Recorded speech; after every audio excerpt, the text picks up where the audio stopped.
لیکن اس سے بھی زیادہ اللہ کے رسول صلی اللہ علیہ وسلم کا حکم محترم ہے، مرد استاد ہے اسے اکیلی شاگرد نہ پڑھے، درمیان میں تیسرا شیطان ہوگا، ٹھیک ہے؟ ڈاکٹر ہے اس کے پاس اکیلی مریضہ اس کے ساتھ نہ ہو، اس کے ساتھ کوئی اٹینڈنٹ ہو جائے، کوئی ملازم ہو جائے جو کہ تیسرا وہاں پہ موجود ہو۔ تنہائی میں ایسے معاملے نہیں ہونے چاہیے۔ یہ جہاں جہاں ایسے معاملے ہوتے ہیں لوگوں کو پتہ ہے کہ اس کے غلط نتائج کتنے برآمد ہوتے ہیں۔ اور ایک اور بات کہ مومن وہ ہے جس کو اس کی نیکی اچھی لگے اور جس کو اس کی برائی بری لگے۔ نیکی کے ساتھ انسان کو سکون حاصل ہوتا ہے، نیکی انسان کی فطرت ہے اور اس کی فطرت کی مانگ ہے۔ آپ نیکی ذرا کر کے دیکھیے، آپ نماز پڑھ کے دیکھیے، آپ صدقہ کر کے دیکھیے، آپ کے دل میں ایک خوشی کی لہر پھوٹتی ہے، ایک سکون پیدا ہوتا ہے۔ آپ اللہ کے بندوں سے نیکی کر کے دیکھیے، کسی غریب کی مدد کر کے دیکھیں، کسی محتاج کی ضرورت پوری کر کے دیکھیے، آپ کے دل میں سکون اور خوشی پیدا ہوتی ہے۔ تو جس شخص کو اس کی نیکی اچھی لگے وہ کون ہوتا ہے؟ مومن۔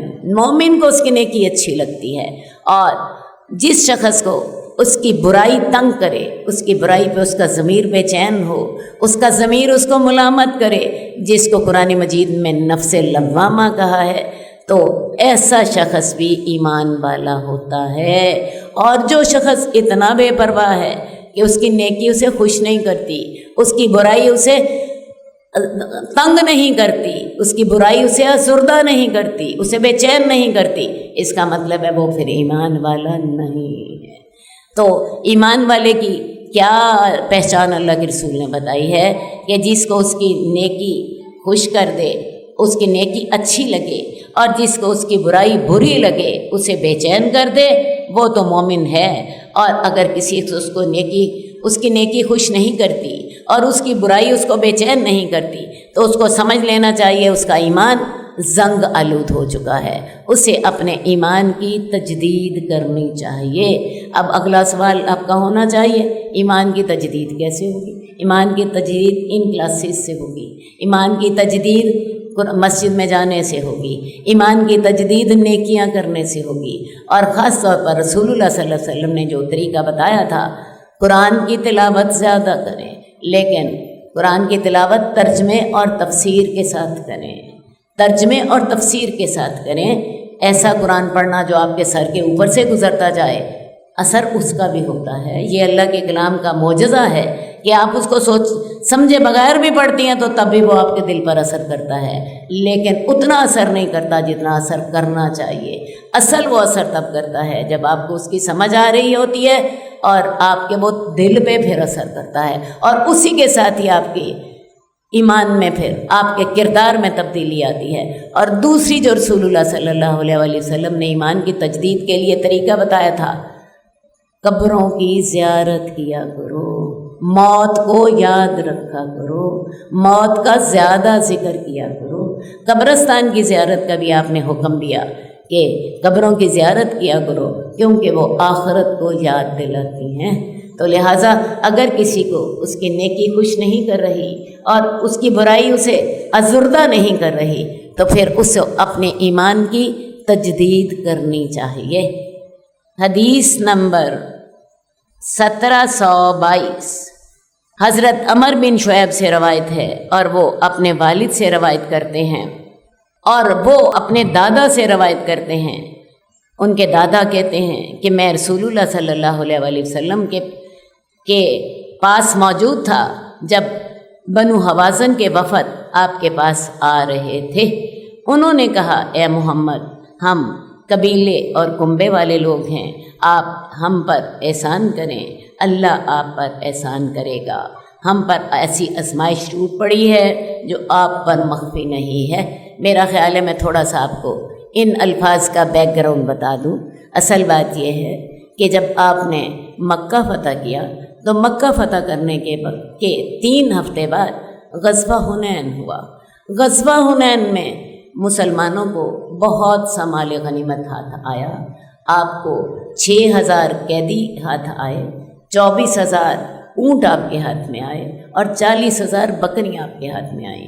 اصل میں ہوا کیا تھا کہ جو تھے بنو حوازن اور بنو ثقیف کے جو لوگ تھے، یہ اپنے تمام بیوی بچوں اور اپنے تمام جو جانور تھے اور مویشی تھے سب کو میدان جنگ میں لے آئے تھے۔ ان کے سردار کا خیال یہ تھا کہ اگر ہمارے بیوی بچے اور ہمارا مال مویشی میدان جنگ میں ہوں گے تو ان کی حفاظت کے خیال سے لوگ میدان جنگ سے نہیں بھاگیں گے۔ لیکن اللہ کا حکم ہوا، مسلمانوں کو اللہ نے فتح دی، تو ان کے تمام بیوی بچے اور ان کا تمام مال مویشی مسلمانوں کے قبضے میں آ گئے۔ تو 6,000 قیدی یعنی ان کے بیوی بچے تمام لوگ وہ بھی مسلمانوں کے قبضے میں آ گئے۔ اور اسی طرح جیسے میں نے آپ کو بتایا 24,000 اونٹ اور 40,000 بکریاں مسلمانوں کے پاس آئیں۔ اب رسول اللہ صلی اللہ علیہ وسلم نے یہ مال غنیمت لوگوں میں تقسیم کرنے کے لیے کافی دیر انتظار کیا کہ یہ لوگ جو ہیں یہ مسلمان ہو جائیں اور مسلمان ہو کے میرے پاس آ جائیں تو میں ان کو ان کا جو ان کے بیوی بچے ہیں اور ان کا جو مال ہے میں ان کو واپس کر دوں۔ لیکن ہوا یہ کہ کافی دیر گزر گئی اور یہ لوگ نہیں آئے۔ رسول اللہ صلی اللہ علیہ وسلم نے کیا کیا کہ یہ مال غنیمت جو تھا مسلمانوں میں تقسیم کر دیا۔ اب جب یہ سارا کچھ تقسیم ہو گیا اس کے بعد یہ لوگ جو تھے اللہ کے رسول کے پاس آئے، تب ان کو توفیق ہوئی اور انہوں نے آ کے اللہ کے رسول سے کہا کہ یا رسول اللہ ہم خاندان اور قبیلے والے لوگ ہیں، آپ ہم پر احسان کریں، اللہ آپ پر احسان کرے، ہم پر ایسی آزمائش ٹوٹ پڑی ہے جو آپ پر مخفی نہیں ہے۔ اور وہ آزمائش کیا تھی؟ ہمارے تمام بیوی بچے آپ کے قیدی بن گئے اور ہمارا تمام مال و منال آپ کے پاس آ چکا ہے، تو ہم پر احسان کیجیے۔ تو رسول اللہ صلی اللہ علیہ وسلم نے فرمایا تم لوگ بال بچوں اور مال و منال میں سے ایک چیز کا انتخاب کر لو۔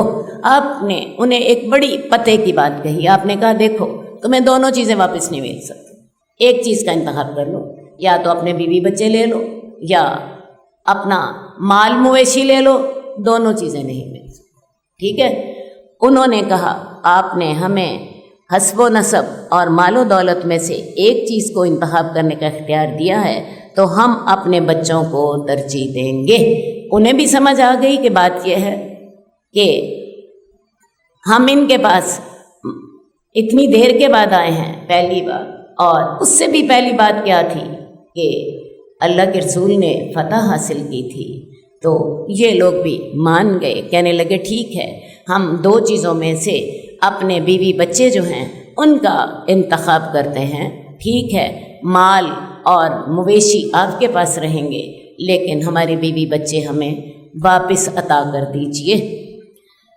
تو رسول اللہ صلی اللہ علیہ وسلم نے فرمایا جو حصہ میرا اور بنو عبد المطلب کا ہے وہ تمہیں واپس مل جائے گا۔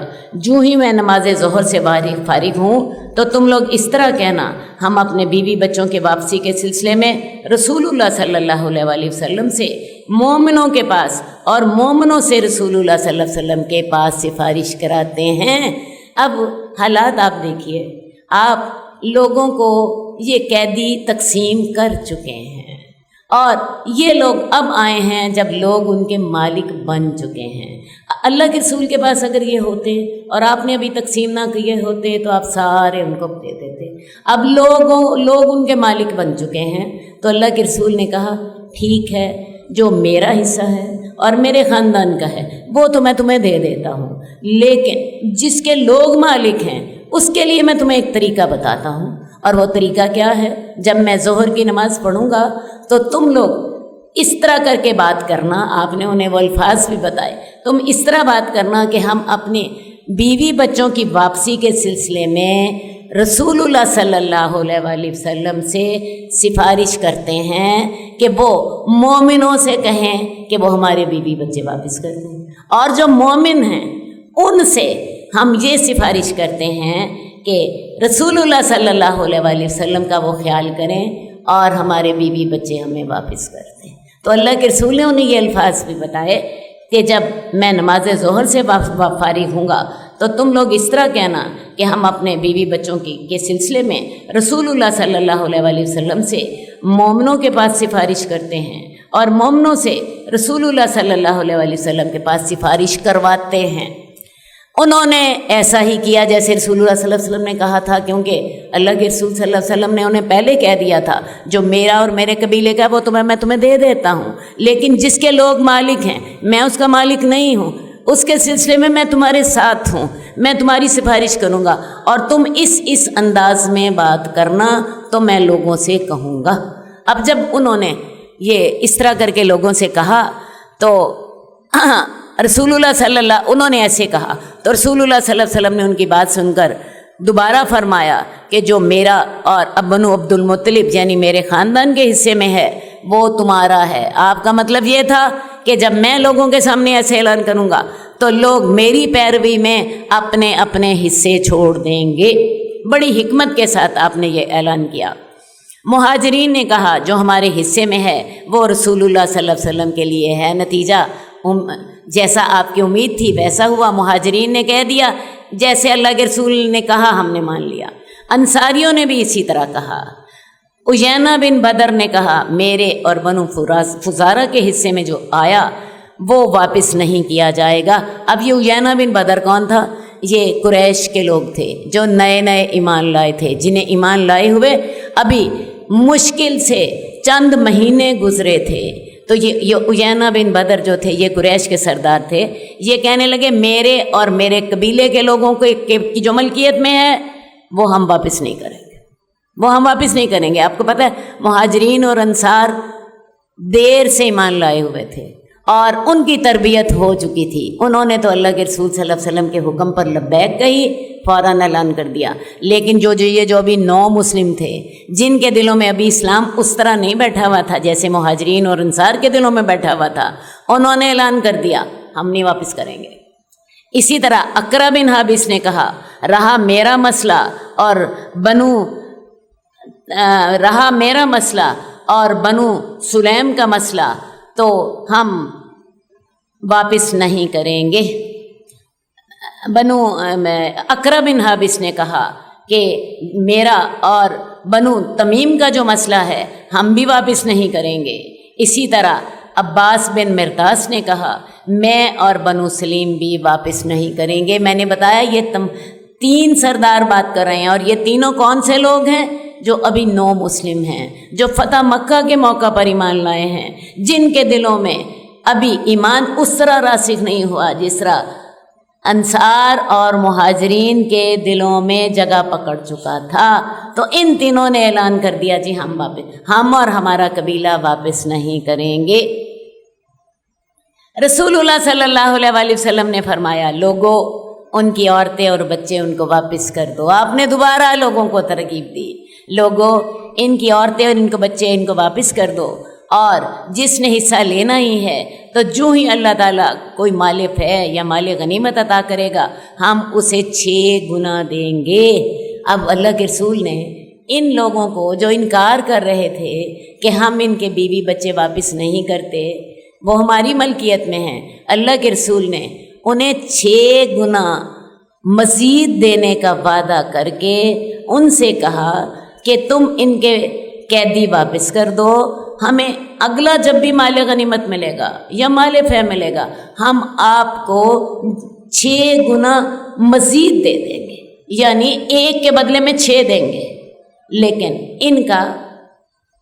ان کے قیدیوں کو چھوڑ دو۔ اور اس سے آپ کو ایک اور اندازہ بھی ہوتا ہے کہ اللہ کے رسول صلی اللہ علیہ وآلہ وسلم کسی کے ساتھ نیکی کرنے میں کتنے حریص ہوتے تھے۔ اپنا حصہ تو آپ نے فوراً چھوڑ دیا، اور جو لوگ نہیں مان رہے آپ انہیں 6 گنا مزید کا وعدہ کر رہے ہیں کہ جب ہمیں مزید مال غنیمت ملے گا تو ہم تمہیں 6 گنا مزید دے دیں گے، ان کو ان کے بیوی بچے یا ان کے قیدی ان کو واپس کر دو۔ پھر آپ اونٹنی پر سوار ہوئے اور لوگ یہ کہتے ہوئے آپ کے ساتھ چمٹ گئے کہ ہمیں مال تقسیم کر دیں، حتیٰ کہ انہوں نے آپ کو ببول کے درخت تک پہنچا دیا جس نے آپ کی چادر اچک لی۔ لوگوں نے آپ کو اتنا مجبور کیا کہ آپ ایک درخت کے ساتھ لگ گئے، اور وہ درخت جو تھا اس کے کانٹوں والا درخت تھا، اس کے ساتھ آپ کی چادر جو تھی وہ چمٹ گئی، چادر اس کے ساتھ اٹک گئی۔ آپ نے فرمایا لوگوں میری چادر مجھے واپس کر دو۔ اللہ کی قسم اگر تہامہ کے درختوں کے تعداد کے برابر بھی اونٹ ہوئے تو میں تم میں تقسیم کر دوں گا، اور تم مجھے بخیل، بزدل اور جھوٹ بولنے والا نہ پاؤ گے۔ اب لوگ آپ سے مال مانگ رہے ہیں اور آپ لوگوں سے کہہ رہے ہیں کہ تہامہ کے درختوں کی تعداد کے برابر بھی میرے پاس اگر اونٹ ہوئے میں سب تمہارے اندر تقسیم کر دوں گا، اور میں نہ بخیل ہوں نہ بزدل ہوں، اور تم مجھے جھوٹا بھی نہ پاؤ گے۔ اور پھر آپ اپنے اونٹ کے قریب گئے، اس کی کوہان کے کچھ بال اپنی شہادت والی اور درمیانی انگلی کے درمیان لے کر انہیں بلند کیا۔ یہاں پہ آپ نے وہ کچھ بال پکڑے، یہ 2 انگلیوں کے درمیان، اور آپ نے فرمایا لوگو مال غنیمت میں میرا حصہ ان بالوں جتنا بھی نہیں ہے، وہ سارے کا سارا تمہارا حصہ ہے، ہاں خمس کا حصہ۔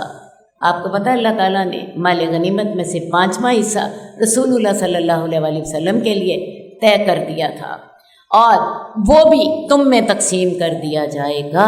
اب مال غنیمت میں سے آپ 5واں حصہ لیتے تھے، اور اس 5ویں حصے میں سے آپ اپنی ازواج کا خرچ نکالتے تھے، اپنے رشتہ داروں کے کچھ حقوق ادا کرتے تھے، اور وہ بھی بڑا فقر و فاقے والا، کوئی عیش والا حصہ نہیں آپ لیتے تھے، بڑا فقر و فاقے والا اور بڑا مناسب سا حصہ آپ لیتے تھے، اور لینے کے بعد جتنا باقی بچتا وہ پھر غریب غربا یا جہاد کے لیے تیاری میں صرف ہو جاتا۔ تو مال غنیمت میں سے بھی آپ اپنی ازواج کا اور اپنے رشتہ داروں پر خرچ کرنے کے لیے کچھ لیتے، اور جو باقی بچتا اسے غریبوں، یتیموں اور جہاد کی تیاری میں صرف کر دیتے۔ تو لوگوں مال غنیمت میں میرا حصہ ان بالوں جتنا بھی نہیں سوائے خمس کے، اور وہ بھی تم میں تقسیم کر دیا جائے گا، لہٰذا سوئی اور دھاگا ادا کر دو، یعنی سوئی اور دھاگا ادا کر دو، اور یاد رکھو خیانت روز قیامت خیانت کرنے والوں کے لیے باعث عار ہوگی اور باعث رسوائی ہوگی۔ تو لہٰذا یہ حدیث حالانکہ لمبی تھی، لیکن میں نے یہ ساری آپ کے لیے اس لیے اس کا انتخاب کیا کہ آپ کو اندازہ ہو کہ اللہ کے رسول صلی اللہ علیہ وسلم کتنے حریص ہوتے تھے لوگوں کے فائدے کے لیے۔ اپنا حصہ تو آپ نے فوراً چھوڑ دیا، اور آپ نے جب اعلان کیا تو آپ کے کہنے پر انصار و مہاجرین نے بھی دے دیا، اور قریش کے 3 یا 4 سرداروں نے جو انکار کیا تو آپ نے انہیں 6 گنا مزید دینے کا وعدہ کر کے ان سے کہا کہ ان کے قیدی ان کو واپس کر دو۔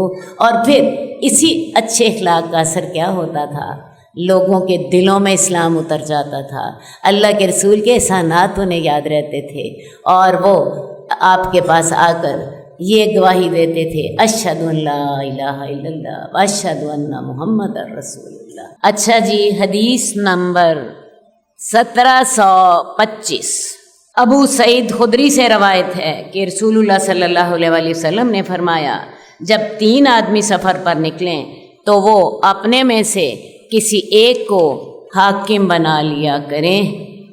3 آدمی بھی سفر کریں تو امیر مقرر کر لیں، کیونکہ بیڑیا اکیلی بیڑ کو اٹھا لیتا ہے۔ ویسے بھی نیکی میں حکمران کی اطاعت جو ہے وہ فرض ہے، اور بعض اوقات ایسا ہوتا ہے کہ حکمران جو ہیں وہ نیکی نہیں کر رہے ہوتے، وہ زیادتی کر رہے ہوتے ہیں۔ تو یہ اگلی حدیثوں میں یہ صحابہ نے آپ سے سوال کیا کہ اگر حکمران اپنی رعایا کا حق نہ دیں، ان کے ساتھ خیر خواہی نہ کریں، ان کے ساتھ زیادتی کریں اور اپنا حق مانگیں، حکمرانوں کا حق کیا ہے کہ لوگ ان کی اطاعت کریں، لوگ ان کی اطاعت کریں۔ تو اور حکمرانوں کا کیا ذمہ داری ہے؟ وہ رعایا کے ساتھ باپ کی طرح شفقت سے کام لیں، ان کی ذمہ داری اٹھائیں، ان کے ساتھ خیر خواہی کریں، ان کے ساتھ جتنی نیکی کر سکتے ہیں نیکی کریں۔ تو اگر حکمران عوام کو ان کا حق تو نہ دیں، ان پر زیادتی کریں اور اپنا حق مانگیں، یہ سوال آپ سے کیا گیا تھا، تو رسول اللہ صلی اللہ علیہ وسلم نے اس کا جواب یہ دیا تھا کہ تم اس کے باوجود ان کی بات سنو اور ان کی اطاعت کرو جب تک کہ وہ واضح کفر کا حکم نہ دیں۔ ہاں، اگر وہ واضح کفر کا حکم دیں تو پھر ان کی اطاعت جو ہے وہ فرض نہیں ہے، کیونکہ ہم پیچھے پڑھ کر آ چکے ہیں کہ اصل اطاعت کس کی ہے؟ اللہ کی، اور اگر وہ اللہ کی نافرمانی کا حکم دے تو پھر ان کی اطاعت نہیں ہے۔ لیکن اگر وہ تمہیں محسوس ہو رہا ہے کہ وہ زیادتی کر رہے ہیں تو تب بھی تم نے ان کی بات سننی ہے، ان کی بات ماننی ہے۔ اور یہی اصول جو ہے صرف حکمرانوں کے لیے نہیں ہے، عام ہماری ہر جگہ پہ کوئی نہ کوئی ہیڈ ہوتا ہے، ہر گھر میں ہوتا ہے۔ ہر گھر میں آپ دیکھیے جی والد ہوتا ہے، ہر ادارے میں ایک ہیڈ ماسٹر ہوتا ہے، ایک پرنسپل ہوتا ہے، آپ کے ہر فیکٹری میں ایک مینیجر ہوتا ہے، ہر جگہ پہ کوئی نہ کوئی بڑا ہوتا ہے۔ تو بعض اوقات جو ماتحت لوگ ہوتے ہیں انہیں اپنے بڑے لوگوں سے شکایتیں ہوتی ہیں، تو ہمیں حکم کیا ہے؟ اول تو جو سربراہ ہے کسی جگہ کا، اسے سب کے ساتھ خیر خواہی کا معاملہ کرنا چاہیے اور اپنی مقدور پر ان کی بھلائی کی کوشش کرنی چاہیے۔ لیکن اگر فرض کیا آپ دیکھ رہے ہیں کہ آپ کے ساتھ زیادتی ہو رہی ہے، اس کے باوجود ڈسپلن کا تقاضا یہی ہے کہ آپ ہیڈ کی بات مانتے رہیں جب تک کہ وہ واضح گناہ کا حکم نہیں دیتا۔ جہاں تک تدبیر کا معاملہ ہے، ہو سکتا ہے آپ کا ذہن اور سوچتا ہو اور جو آپ کا سربراہ ہے اس کا ذہن اور طرح سوچتا ہو، یہ عین ممکن ہے، کیونکہ ہر شخص کے سوچنے کا اور کام کرنے کا انداز فرق ہوتا ہے۔ تو تب تک آپ اپنے امیر کی یا اپنے سے اپنا جو آپ کا بڑا ہے اس کی بات ماننے کے پابند ہیں جب تک کہ آپ کو وہ واضح گناہ کا حکم نہیں دیتا۔ یہی بات بیوی کے لیے ہے، یہی بات شاگرد کے لیے ہے، اور یہی بات ایک ملازم کے لیے ہے کہ آپ نے اپنے باس کی بات تب تک ماننی ہے جب تک کہ وہ واضح گناہ کا حکم نہیں دیتا۔ باقی آپ کو ان سے اختلاف ہو سکتا ہے، اب آپ کہیں گے کہ جی ہم تو ان کی مانتے جائیں اور وہ ہماری نہ مانیں۔ اصل بات ہے ہر معاملے میں ہم نے اللہ کی اطاعت کرنی ہے، وہ اپنے ذمہ دار ہیں، ہم اپنے ذمہ دار ہیں۔ اگر وہ ہمارے معاملے میں صحیح نہیں چل رہے، اللہ ان سے پوچھ لے گا، اور ہم اگر اپنے معاملے میں صحیح نہیں چل رہے، اللہ ہم سے پوچھے۔ ٹھیک ہے، آپ کسی کے مقابلے میں خود فیصلہ کرنے والے نہ بن جائیے۔ آپ کا کام یہ ہے کہ جہاں آپ بڑی ہیں وہاں آپ کی بات لوگ مانیں، اور جہاں آپ چھوٹی ہیں وہاں آپ اپنے سے بڑے کی بات۔ اسی طرح ہی یہ دنیا کا نظام چلتا ہے، اور یہی ہمارے دین کا تقاضا بھی ہے، یہی ہمارے دین کا تقاضا بھی ہے۔ حدیث نمبر 1727 عوف بن مالک اشجعی سے روایت ہے کہ رسول اللہ صلی اللہ علیہ وآلہ وسلم نے دوپہر کے وقت ہمیں خطبہ دیا، اس حال میں کہ آپ مرعوب تھے۔ آپ نے فرمایا میری اطاعت کرو جب تک کہ میں تمہارے اندر موجود رہوں، اور اللہ کی کتاب کو لازم پکڑو، اس کے حلال کو حلال جانو اور اس کے حرام کو حرام جانو۔ اصل بات ہے کہ جو اللہ کے رسول کی اطاعت کرتا ہے تو اصل میں اللہ ہی کی اطاعت کرتا ہے، کیونکہ قرآن مجید میں اللہ تعالیٰ نے فرما دیا میں یطیع الرسول فقد اطاع اللہ۔ جن لوگوں نے اللہ کے رسول کی اطاعت کی تو انہوں نے اللہ ہی کی اطاعت کی۔ اب مسلمانوں کے لیے اللہ تعالیٰ نے دو ہی باتیں رکھی ہیں، ایک قرآن اور ایک رسول۔ اللہ کی بات قرآن میں ہے اور رسول کے ارشادات حدیث میں ہیں۔ ہم اللہ کی اطاعت کے بھی پابند ہیں اور ہم اللہ کے رسول کی اطاعت کے بھی پابند ہیں۔ اللہ تعالیٰ نے ہمارے لیے دو ہی چیزیں چھوڑی ہیں، ایک اللہ کی کتاب اور ایک اس کے رسول کی سنت۔ تو جن لوگوں نے اللہ کی کتاب کو اپنا رہنما بنایا وہ لوگوں کے رہنما بن گئے، تو اس قرآن کو مضبوطی سے پکڑیں۔ یہ قرآن اللہ کی رسی ہے جس کا ایک سرا اللہ کے ہاتھ میں ہے اور دوسرا حصہ آپ کے ہاتھ میں ہے۔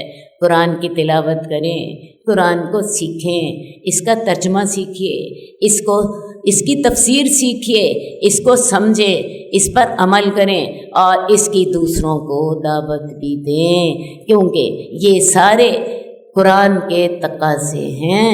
قرآن کی تلاوت کریں، قرآن کا ترجمہ سیکھیے، قرآن کا تفسیر سمجھیں، اس پر عمل کریں اور دوسروں کو بھی اس کی دعوت دیں۔ اسی طرح حدیث سیکھیے، حدیث کے ساتھ انسان کو زندگی گزارنا آتی ہے۔ میں آپ کو بتاؤں، قرآن آپ کو بنیادی اصول دے دیتا ہے، ایک بنیادی ڈھانچہ دے دیتا ہے، اور حدیث کیا کرتی ہے؟ اللہ کے رسول ہماری انگلی پکڑ لیتے ہیں اور ہماری انگلی پکڑ کر ہمیں اپنے ساتھ لے چلتے ہیں۔ تم نے کھانا ہے تو تم اس طرح کھاؤ گے، تم نے باتھ روم جانا ہے تو تم اس طرح استنجا کرو گے، تم نے کسی سے لین دین کرنا ہے تم یہ والا طریقہ اختیار کرو گے، تم نے کسی کی مدد کرنی ہے اس کا اجر یہ ہوگا۔ تو میں آپ کو بتاؤں، یہ قرآن اور حدیث کے بغیر ایک مسلمان زندگی نہیں گزار سکتا۔ قرآن اللہ کی ہدایت، اللہ کا فرمان ہے، اور احادیث رسول اللہ صلی اللہ علیہ وآلہ وسلم کی ارشادات ہیں۔ اللہ تعالی ہمیں انہیں پڑھنے کی توفیق دے، انہیں سمجھنے کی توفیق دے، اور اس سے بھی زیادہ ان سے محبت کرنے کی توفیق دے، ان سے محبت کرنے کی توفیق دے۔ قرآن ہمارے دلوں کی ٹھنڈ، ہماری آنکھوں کا نور، ہمارے دلوں کا سرور ہے، اور ارشادات نبوی ہم ان پہ قربان جائیں، ہم اللہ کے رسول پہ قربان جائیں۔ اللہ ہمیں ان سے محبت کرنے کی، ان پر عمل کرنے کی توفیق دے۔ لیکن عمل کرنے کے لیے سیکھنا لازمی ہے، تو دو چیزیں ضرور سیکھیے، قرآن اور حدیث۔ ہم نے اپنے بچوں کو ایم اے کرا دیا، ہم نے اپنے بچوں کو پی ایچ ڈی کرا دی، لیکن ہمارے بچے قرآن کو نہیں سمجھتے۔ کتنا دکھ ہے ہمارے اوپر دعویٰ مسلمانی کا، اور اتنا پتہ نہیں ہے کہ اللہ تعالیٰ نے کیا ہمیں پیغامات بھیجے، اور رسول اللہ صلی اللہ علیہ وآلہ وسلم پہ ویسے تو ہم محبت کرتے ہیں، لیکن ہمیں نہ پتہ ہے کہ آپ کی سیرت کیا تھی، اور نہ یہ پتہ ہے کہ اللہ کے رسول نے زندگی کے معاملات کیسے گزارے، آپ کی رات کیسے گزرتی تھی، آپ کا دن کیسے گزرتا تھا، آپ کے لوگوں کے ساتھ معاملات کیسے ہوتے تھے، یہ ہمیں پتہ ہی نہیں ہے۔ تو ہماری محبت کے دعوے سب جھوٹے جب تک ہم اللہ کے رسول کے ارشادات کو سیکھیں نہیں، اور سیکھ کے دل میں نہ اتاریں اور ان پر عمل نہ کریں، انہیں اپنی زندگی کا حصہ نہ بنائیں۔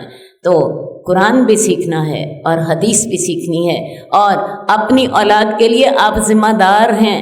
کل کو اللہ نے آپ سے پوچھنا ہے، میں نے تمہیں اولاد دی تھی، اپنی اولاد کو دنیا کا بندہ بنایا تھا کہ میرا بندہ بنایا تھا؟ کیا خیال ہے، یہ سوال ہوگا کہ نہیں ہوگا؟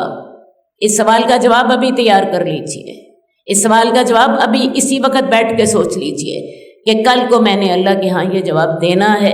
اپنی بیٹیوں کو، اپنے بیٹوں کو، اپنے مردوں کو، اپنے بچوں کو، سب کے لیے اسلامک انسٹیٹیوٹ نے آپ کے لیے کورسز رکھے ہیں، ان کورسز سے فائدہ اٹھائیے، یہاں طے کر کے جائیے، فارم فل کر کے جائیے کہ ہم انشاءاللہ تعالی رمضان کے بعد جب یہ انسٹیٹیوٹ کھلے گا ہم اس میں حصہ لیں گے۔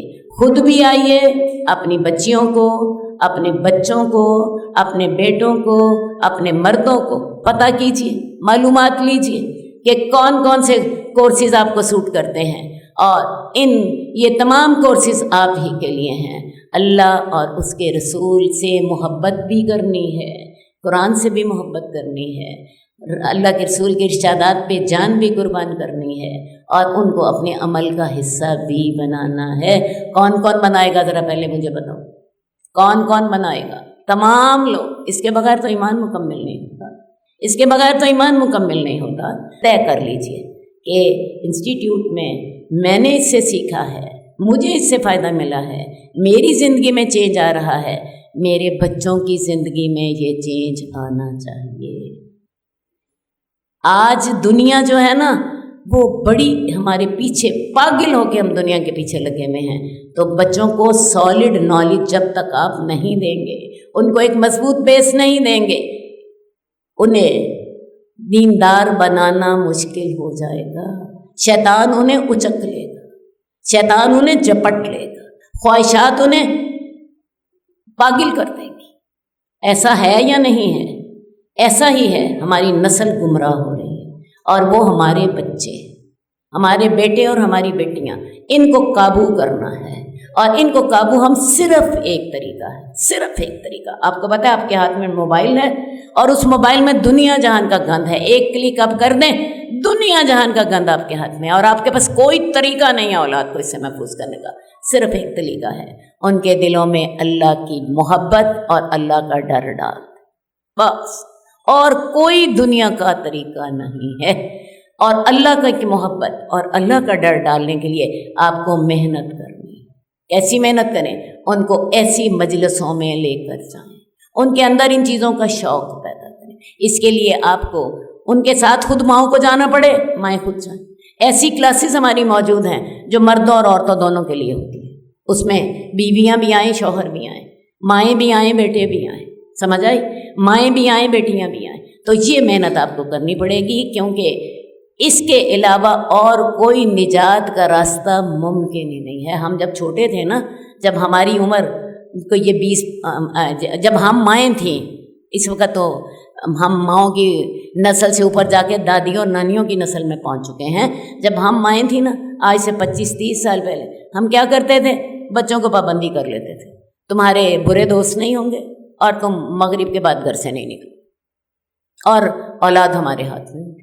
آج اولاد آپ کے سامنے بیٹھی ہوئی دنیا جہان کا گند اپنے موبائل پہ دیکھتی ہے، اور آپ کو پتہ ہے وہ کیا کہتی ہے؟ امی میں تو امتحان کی تیاری کر رہا ہوں. اور آپ کے پاس کوئی طریقہ نہیں ہے انہیں روکنے کہ ہے، بولو کوئی ہے طریقہ آپ کے پاس روکنے کا؟ بولو نا، کم از کم اتنا تو کہہ دو نہیں. تو میں آپ کو بتاؤں، ایک ہی طریقہ ہے، انہیں اللہ اور اس کے رسول سے جوڑو، اور اس کے لیے محنت. ٹھیک ہے؟ تو میں نے آپ کو 3 باتیں بتائی ہیں. پہلی بات ہے، ان کلاسز کا خود ریوائز کریں، ان کا لنک لوگوں کو دیں، خود اس لنک سے فائدہ اٹھائیں.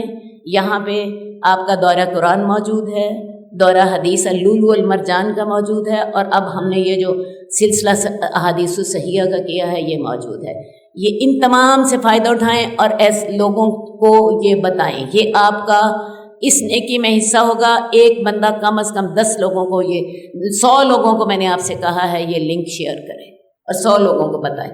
آپ گھر بیٹھے کر سکتی ہیں یہ کام. کل کے لیے لوگوں کو ایک بندہ کم از کم اپنے ساتھ لائیے تاکہ ان کا ایمان تازہ ہو، ان کا دل اس طرف آئے. ٹھیک ہے؟ تو اللہ تعالیٰ ہم. اور تیسری بات، اسلامک انسٹیٹیوٹ کی کلاسز میں داخلہ لیجیے. بیٹوں کو بھی، بیٹیوں کو بھی، بچوں کو بھی، مردوں کو بھی، بوڑھوں کو بھی، جوانوں کو. اللہ تعالیٰ ہمیں توفیق دے اور اللہ تعالیٰ ہماری ان کوششوں میں برکت عطا. حدیث نمبر 1729. عبد الرحمن بن شماسہ کہتے ہیں کہ میں حضرت عائشہ رضی اللہ تعالیٰ عنہ کے پاس ایک چیز کے بارے میں پوچھنے کے لیے آیا. انہوں نے مجھ سے کہا تمہارا تعلق کن لوگوں سے ہے؟ میں نے کہا اہل مصر سے. انہوں نے کہا تمہارا ساتھی اس لڑائی میں کیسا رہا؟ میں نے کہا ہم کسی معاملے پہ ان پر ملامت نہیں کرتے. تھوڑی سی بیک گراؤنڈ آپ کو بتا دوں. حضرت عائشہ کے پاس عبد الرحمن بن شماسہ آئے ہیں اور انہوں نے حضرت عائشہ سے کچھ سوال کیا. کوئی انہیں کچھ ضرورت تھی حضرت عائشہ سے. تو حضرت عائشہ نے ان سے پوچھا کہ تمہارا ساتھی کیسے رہا؟ ساتھی سے مراد تمہارا امیر کیسا رہا؟ اور یہ جو امیر تھا یہ حضرت عائشہ کے بھائی تھے، اس لیے حضرت عائشہ کا ان کے ساتھ خصوصی تعلق تھا. تو ان کے امیر حضرت عائشہ کے بھائی تھے، حضرت ابوبکر کے بیٹے. تو حضرت عائشہ نے ان سے خاص طور پر پوچھا کہ تمہارا ساتھی اس لڑائی میں کیسا رہا؟ ساتھی سے مراد جو تمہارا امیر تھا. تو میں نے کہا ہم کسی معاملے میں ان پر ملامت نہیں کرتے. اگر کسی آدمی کا اونٹ مر جاتا ہے تو وہ اسے اونٹ دیتا ہے، اگر کسی کا غلام مر جاتا ہے تو وہ اسے غلام دیتا ہے، اور جو لوگ نان و نفقہ کے محتاج ہوتے ہیں ان کی ضروریات بھی پوری کرتا ہے۔ ذرا دیکھیے، ایک حکمران جس کی ذمہ داری ایک اسلامی حکومت کے امیر کے طور پر ہوتی ہے، اس کا رویہ کیسا ہوتا ہے۔ اب وہ بتا رہے ہیں، حضرت عبد الرحمن بن شماسہ بتا رہے ہیں کہ ہم اپنے امیر کے سلسلے میں ان پر کوئی بھی ملامت نہیں کرتے، اگر کسی آدمی کا اونٹ مر جاتا ہے تو وہ اسے اونٹ دے دیتے ہیں، اور اگر کسی کا غلام مر جاتا ہے تو وہ اسے غلام دے دیتے ہیں، اور جو محتاج ہیں جن پر نان و نفقہ کے معاملے میں جن کی ضروریات پوری نہیں ہوتی، وہ ان کی ضروریات بھی پوری کرتے ہیں۔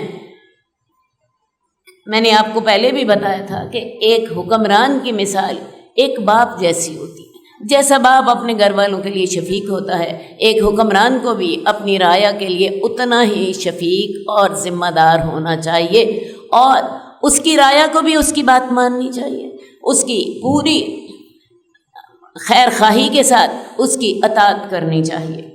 تو انہوں نے کہا کہ اس نے میرے بھائی عبد الرحمن بن ابو بکر کے حق میں جو کچھ کہا، اس کو مد نظر رکھ کر میں رسول اللہ صلی اللہ علیہ وسلم کی حدیث سنانے سے باز نہیں رہ سکتی۔ حضرت عائشہ کا خیال یہ تھا کہ چونکہ میرے بھائی وہاں پہ امیر تھے تو شاید انہوں نے بہن کے سامنے بھائی کی تعریف کی، لیکن حضرت عائشہ نے کہا یہ درست ہے کہ میرے بھائی امیر تھے، لیکن اس کے باوجود میں اللہ کے رسول کی حدیث ضرور سناؤں گی۔ اللہ کے رسول صلی اللہ علیہ وآلہ وسلم نے میرے اس گھر میں فرمایا تھا، اے اللہ، جس نے میری امت کے امور کا اقتدار سنبھالا اور ان پر مشقت ڈالی، تو بھی اس کو مشقتوں میں مبتلا کرنا، اور جو میری امت کے امور کا حاکم بنا اور اس کے ساتھ نرمی برتی تو بھی اس پر رحم فرمانا۔ اللہ کے رسول نے کیا دعا کی تھی حضرت عائشہ کے گھر میں کہ اللہ تعالیٰ جو امت مسلمہ کے امور کا ذمہ دار بنے اور ان پر نرمی کرے تو اللہ تو اس پہ نرمی کرے، اور جو امت مسلمہ کے معاملات کا ذمہ دار بنے اور لوگوں پر سختی کرے، ان پہ مشقت ڈالے، تو اللہ تعالیٰ تو بھی اس کو مشقت میں مبتلا کرنا۔ یہ ہے تصور کہ حکمران کیسے ہونے چاہیے۔ تو اگر حکمران لوگوں کے لیے نرم ہوتے ہیں، اللہ کے رسول کی دعا انہیں ملتی ہے کہ اللہ تعالیٰ ان پر نرمی فرمائے، اور اگر حکمران جو ہیں وہ ذمہ دار نہیں ہوتے یا وہ اپنی رعایا کو مشقتوں میں ڈالتے ہیں، تو اللہ کے رسول صلی اللہ علیہ وآلہ وسلم کی بد دعا ہے ان کے لیے کہ اللہ تعالیٰ تو ان پر بھی مشقتیں ڈالنا۔ جس نے نرمی کی اللہ تو اس پہ نرمی فرمانا، اور اللہ جو میری امت کے لوگوں کا ذمہ دار بنا اور سختی کی تو اللہ تو اس پر بھی سختی کرنا۔ اس کے علاوہ میں آپ کو بتاتی چلی جاؤں کہ قیامت والے دن اللہ کے عرش میں 7 لوگ ہوں گے، جس دن اللہ کے عرش کے سائے کے علاوہ اور کوئی سایہ نہیں ہوگا۔ آپ کو پتہ ہے قیامت والے دن سورج جو ہے وہ سر پہ ہوگا۔ آج سورج ہم سے کروڑوں میل دور ہے، تب بھی ہم سے اس کی گرمی برداشت نہیں ہوتی۔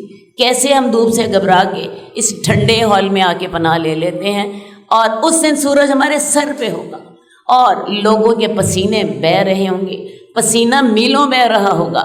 تو حدیث میں آتا ہے سبعۃ یظلھم اللہ فی ظلہ یوم لا ظل الا ظلہ، 7 آدمی ہوں گے جو قیامت والے دن اللہ کے عرش کے سائے میں ہوں گے، جس دن اللہ کے عرش کے سائے کے علاوہ اور کوئی سایہ نہیں ہوگا۔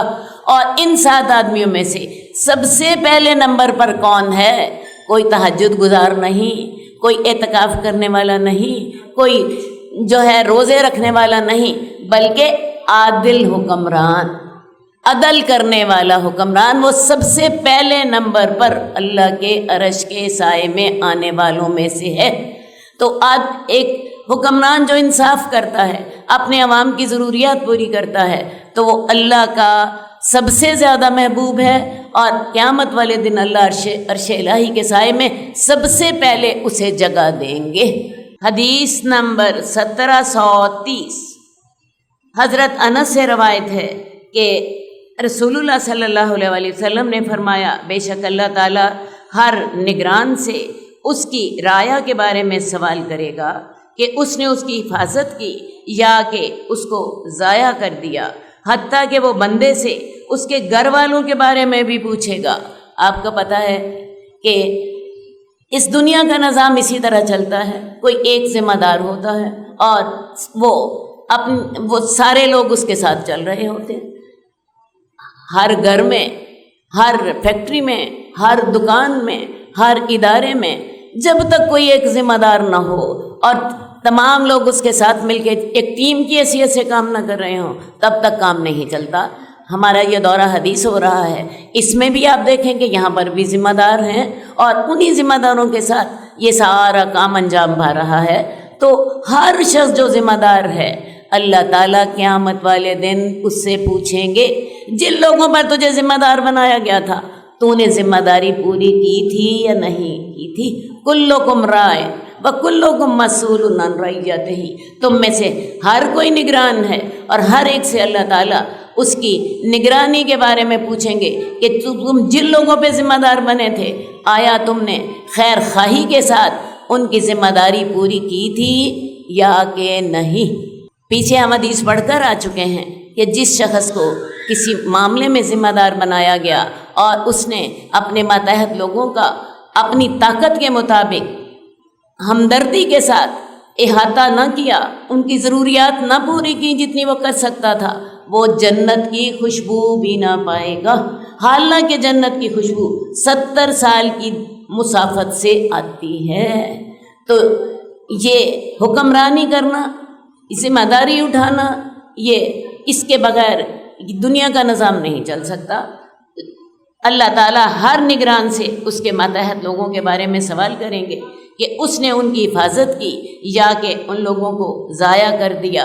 ایک لشکر کا امیر، ایک دفتر کا افسر، ایک فیکٹری کا مالک، گھر میں باپ، اس ہال میں ذمہ داران، ایک سکول میں جو ہیڈ ماسٹر، ایک کالج میں پرنسپل، ایک آفس میں باس، یہ سارے لوگ ذمہ دار ہیں۔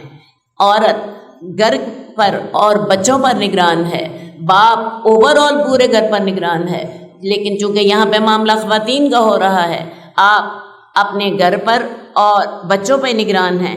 اللہ تعالیٰ نے کل کو سوال کرنا ہے کہ کیا تمہیں جس بات کی نگرانی سونپی گئی تھی، تم نے وہ نگرانی کی یا نہیں کی؟ عورت سے خاص طور پر پوچھا جائے گا کہ تم نے جب بچوں کی تربیت کرنی تھی تو تم نے انہیں اللہ کا بندہ بنایا یا انہیں درہم اور دینار کا بندہ بنا دیا؟ اور میں بڑے دکھ سے کہتی ہوں، آج کی عورت کو اپنی ذمہ داریوں کا احساس نہیں ہے۔ آج کی عورت سمجھتی ہے بچوں کو اسکول بھیج دیا، بڑی زیادہ فیس والے اسکول میں بھیج دیا تو شاید میری ذمہ داریاں ختم ہو گئیں۔ میں آپ کو بتاؤں، عورت کی ذمہ داری مرتے دم تک ختم نہیں ہوتی۔ اولاد کو آخری وقت تک ان کے ساتھ لگنا پڑتا ہے اور ان کے برے اور اچھے کے بارے میں انہیں ماں نے گائیڈ کرتے ہی رہنا ہے، باپ نے بھی، ماں نے گائیڈ کرتے ہی رہنا ہے۔ تو لہٰذا اللہ تعالیٰ نے کل آپ سے سوال کرنا ہے کہ تمہیں اپنے بچوں کا میں نے ذمہ دار بنایا تھا تو تم نے انہیں اللہ کا دین سکھایا کہ صرف دنیا سکھاتی؟ تم نے انہیں کمانا سکھا دیا، تم نے انہیں مسجد سے جوڑا، اللہ کے قرآن سے جوڑا، اللہ کے رسول سے جوڑا، یا کہ اس بارے میں غفلت کی؟ حدیث نمبر 1732، حضرت سالم اپنے باپ حضرت عبداللہ بن عمر سے روایت کرتے ہیں کہ رسول اللہ صلی اللہ علیہ وسلم نے ممبر پر فرمایا، اگر تم اسامہ بن زید کی امارت پر تنقید کرتے ہو تو تم نے اس سے پہلے اس کی باپ کی امارت پر بھی تنقید کی تھی۔ اللہ کی قسم، وہ زید تو اسی عہدے کے لیے پیدا کیا گیا تھا، اور اللہ کی قسم وہ لوگ مجھے لوگوں میں سے سب سے زیادہ محبوب ہیں، وہ مجھے لوگوں میں سے سب سے زیادہ محبوب تھے۔ میرا خیال ہے تھوڑا سا میں آپ کو اس حدیث کا بیک گراؤنڈ بتا دوں۔ رسول اللہ صلی اللہ علیہ وسلم نے صلح حدیبیہ کے بعد